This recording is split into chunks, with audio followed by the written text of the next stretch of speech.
আসসালামু আলাইকুম রহমতুল্লাহি তাআলা বারাকাতুহু। ঈদ মুবারক, ঈদ মুবারক, ঈদ মুবারক। আগামীকাল বাংলাদেশ তথা বাংলাদেশের আশেপাশের কয়েকটি রাষ্ট্রে ঈদ উদযাপন হবে। ঈদ তাদের জন্য মালিক ও মাওলা যাদের নামাজ এবং রোজা কবুল করছেন তাদের জন্য ঈদের দিন। তো মাওলা আলী খলিফাত আল মুসলিমিন উমর ফারুক রাদিয়াল্লাহু তাআলা আনহু বলেছিলেন,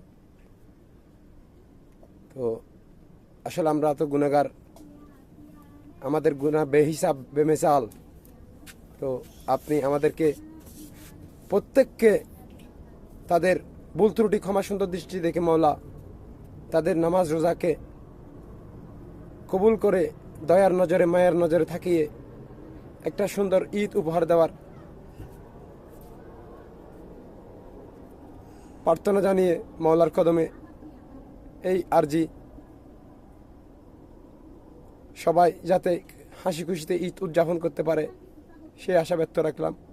সেই আপনার কদমে সেই আরজি রাখলাম। ভালো থাকবেন, সুস্থ থাকবেন। আসসালামু আলাইকুম রহমতুল্লাহি তাআলা ওয়া বারাকাতুহু।